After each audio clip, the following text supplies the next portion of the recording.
Hello, we're live. Good to see everybody here. Sorry, I just had to move something in my office. Alena Wilson with Estimate Mastery, here to tell you about some of the things that those that are getting paid in the insurance space are doing, and as far as on the contracting side, and how they're making a big difference in their business. So let me show you. I have three things I'm going to talk about today, and let me show you how this is going to work. It's going to be kind of a shorter Facebook Live today. There's a couple of things that are that I want to talk to you about. So we'll just get started here. And the first thing is I've been noticing that there's a lot of newer people joining our industry as far as roofing exterior contractors. If you are an adjuster watching this, or maybe you have been in the industry for quite some time, you probably already know you should be using Xactimate. Adjusters, 85% of the larger insurance carriers, USAA, State Farm, as of right now, use Xactimate. And so that's why I advocate contractors use the same software as the insurance company. So if you're new to any of the restoration contracting side of the business, then that is the major reason you want to get into starting to use Xactimate, is so that you can speak the same language as the insurance company. I shouldn't have a job. You should be able to show up with your pricing and just say, here, adjuster, here's my estimate. But that's not the way the world works. In fact, it's actually getting worse than it's been in quite some time. I've got some boots on the ground people that are, even with State Farm, they're approving the damage, going back to their office, it gets handed to some other adjuster, and that adjuster says, nope, we don't approve that damage. I mean, there's wild stuff going on. So there's no reason for you to put a roadblock in place for yourself just because you don't know a piece of software. So I have lots of YouTube videos for you to just start learning how to use the basics of Xactimate. That'll get you a lot farther than you showing up with an AccuLinks estimate or QuickBooks or something like that, whatever you're using for estimating now, handwritten estimates. You don't know what you don't know, and their line item pricing could be outdated on their estimate. They could be using the wrong line items, and you don't even know that. They've got the wrong pricing, they've got the wrong line items, and they're not adding your general contractor overhead and profit. Excuse me. There's so many reasons that you'll want to be able to compare what they've done on their estimate to what you know is right in Xactimate. So that's step one.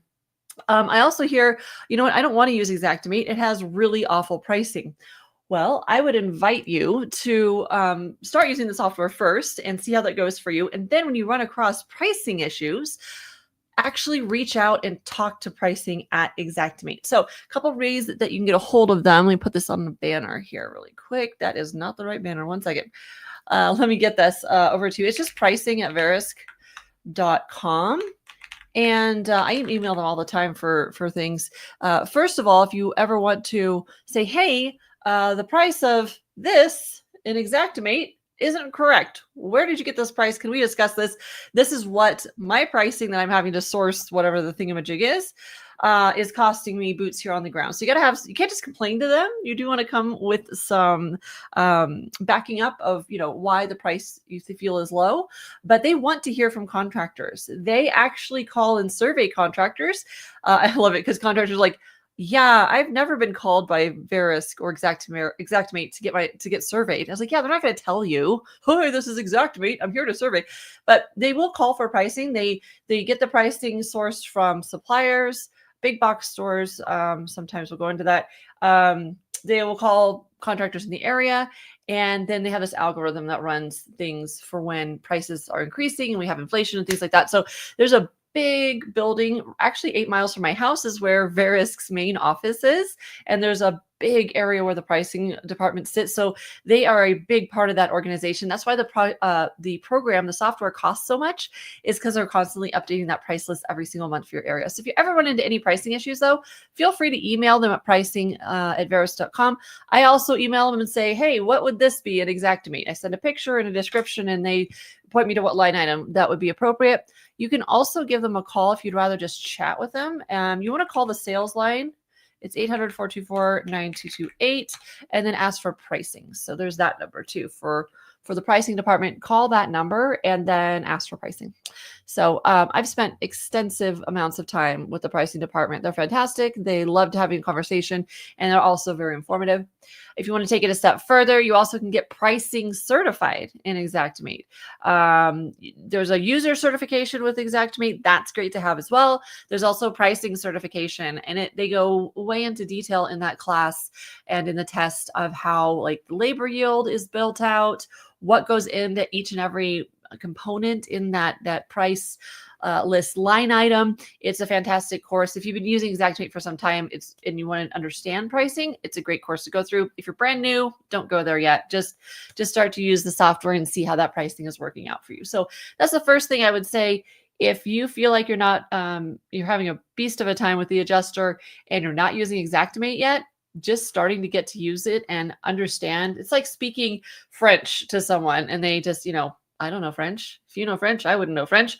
I wouldn't understand what you're trying to come across. I mean, we'd get there eventually, probably through like hand gestures and pointing at things. But why wouldn't I just, go learn how that person speaks or what they're encountering? And that's what Xactimate is. It's speaking the language of the insurance company and the adjuster. So whether you've been using Xactimate for some time or you're brand new to the industry, there's just some tips there if you're running into pricing issues. And then, of course, I advocate you learn the software, have a whole YouTube channel, over 180 videos that you can go view and get up and running in the software with that. So number two, the thing that I know a lot of the top contractors who are winning in the insurance space right now is by utilizing the homeowner. Whenever the contractor tries to circumvent the homeowner and go straight to the insurance company, it's really backfiring at this point in time in our industry. So of course, the homeowner holds the policy or has the agreement with the insurance company that they've purchased a policy, they've purchased a product, right? So that's the homeowner, and they've purchased the product from the insurance company. The homeowner also has hired you as their contractor of choice and has a contract with you. When we try to go over that person's head and involve ourselves in a third party, as a third party to a contract, we have no dog in that fight, technically, other than we're directly benefiting from the proceeds of the product that this homeowner has bought. It used to work really well in the past. It was kind of an unspoken rule that in the insurance industry, the adjuster is going to work with the contractor and they're going to work out the pricing. But in the past, I'd even say 5 years ago, it just really doesn't work anymore for us to just completely ignore the homeowner, not have them get involved in the process at all, to say, you know what, homeowner, when you sell the job, I'm going to take care of this tip to tail for you. You don't have to do anything. You don't have to lift a finger. You're just going to pay me the deductible, whatever that conversation was. Now you need to more sell the job as you being an advocate for that homeowner. Mr. Homeowner, right now in the insurance industry, we found damage on your property. We're going to involve insurance. I want to become your advocate. In order for you to do that, I need you to understand how this process works. I'm going to write an estimate. The adjuster's going to write an estimate. We're going to try to come to a meeting of minds of what this job is going to cost without you having to come out of pocket any more than your deductible, which is your part of the policy, what you owe. In that, I'm going to say, I'm your contractor of choice, and I'm a restoration professional, and I know that my number is probably going to be 25 to 40% higher than what the adjuster is going to give you. And this is common because the insurance company is in business to save money, and right now they're really hurting. There's been a lot of storms, fires, hurricanes in the recent years, and they're really trying to hold their purse strings close to themselves. But I've also got to stay in business as well. So I'm not here to bilk the insurance company. That's not what I do. But I do use Xactimate, and I can show you where they're deficient in their estimate. And if you would, just do me a solid and ship this estimate that I'm going to write over to the insurance company and get that submitted, on this job, and we'll get this taken care of for you other than that. And then inform the homeowner that, when you submit that estimate, we already told you it's going to be higher than theirs because they left off all of these line items. I can clearly show you that on my estimate. And they're going to do this, Tom. Whenever they get that estimate, Tom, they're going to give you a call and they're going to say, do you know what your contractor is charging? This is outrageous. He's trying to pocket blah, blah, blah. He already makes enough, blah, blah, blah. You're going to say, you know what, Mr. Homeowner, this is my contractor of choice. Tom is, Alena has already informed me that this is what the job is going to cost. I can see that you left 10 line items off of your estimate, and I don't think that's fair. I don't think that the homeowner across the street has 10 line items left off of his job, so I'm not sure why I'm having to endure a lesser product than what, someone across the street has from me. Why is Allstate wanting to low bid this when my contractor of choice, who's a restoration professional and who's certified in Xactimate, has shown me you left these 10 line items off. So they can have that conversation because they're educated. They feel like they're being advocated for through you because they're being educated. And then they know how it actually is going to go down. You prepared them for the valleys, you showed them, the peaks. Hey, yes, we're going to get this initial check, but we're going to have to go back in and supplement this because they're chronically low, and just prepare them for the peaks and valleys. And then just let them know they've paid a policy premium for 30 years. You're trying to make sure that the insurance company holds their weight and pays what they should on the job using the same software that they're using. And you should be able to help that homeowner feel like they are advocating for themselves. Now, not every homeowner is going to do that. Some people have extenuating circumstances, but at least if they can submit that initial estimate and direct the adjuster to talk to you, that does help. It goes a long way. And it also goes a long way when you need to escalate, get a reinspection or whatever have you. You've already prepared them for those peaks and valleys. So it's not a big blow up conversation that everybody's all angry now. No. Prepare them. This is the way this works. And that should be a part of the sales presentation, in my opinion, with your salespeople. They don't have to necessarily write the Xactimate estimate, but the salespeople should be educating your homeowners on policyholders on how this works. So that's number 2. Number 3, what most contractors who really become highly profitable in the insurance space is documentation. It's the boring stuff that you do over and over that actually makes your company work. Getting into accounting and seeing all of your books, it's not something that you want to, wake up in the morning and go, I can't wait to go talk to my accountant today. Maybe some of you do. That's fine. But there's the boring things in business that have done really well. That's what makes you the money. It's not the wrapped truck. It's not the really fancy website that you paid, 12 grand to get put up, whatever. Those things are good. I'm not saying that they're negative things, but it's the boring everyday stuff that you do really well, rinse and repeat, same way every time, that matters. And documentation is one of them. There's a couple pieces of documentation. First one is photos. I always tell this story of when I was supplementing I myself was a supplementer, and I would get, the original statement of loss from the adjuster was around $25,000. I'd look at, the Eagle View and what they had on their plate and everything. And I would say, this looks more like, with this size of roof and with this style of shingles, we're looking more like 45 or 50 grand. And the contractor would then say, okay, let's write that up. I'd go ahead and do that. And they'd send me 4 photos. The first one was a close-up of a hail hit. The roof was already bought. I'm not going to use that photo. Second, you might get a, crazy view of the front of the home. And then the other 2 were of the grass. Like literally, I'm supposed to take an estimate to $25,000 to $45,000 to $50,000 with those 4 photos. Absolutely not. That's not going to happen. It's not realistic. So the more you take better photos, the better, just have a good process. Here at Estimate Mastery, we share a roof inspection checklist, exterior checklist with our members. We also have one for interior photos as well. And just having a checklist, that way your brain also, you're not relying on yourself to remember every single thing that you need to get on that job. And then also what a checklist does is prevents you from wasting time of going all the way back out there. Sorry, I should stop this ticker. Here we go. That was from pricing from earlier. So it'll prevent you from having to go back out to the job and waste more time, 3rd, 4th time getting photos for your estimator or for yourself if you're trying to write your own estimates. It just saves so much time. So a checklist for photos is key. With documentation, the second piece is going to be a local code. There is up.codes. I believe that's what it's called. Let's see. It's up.codes.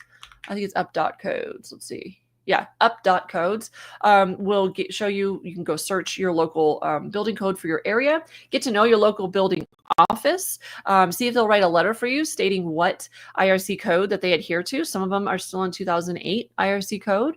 Show up with a box of donuts, say, hey, I'm your local roofing and exterior contractor, and I was wondering if you put into writing what code is applicable to this area. Don't say enforced or any of those languages, just what code's applicable to this area. Can I get a letter to that effect? I just want to make sure that I can show my homeowners that I'm up to speed on code.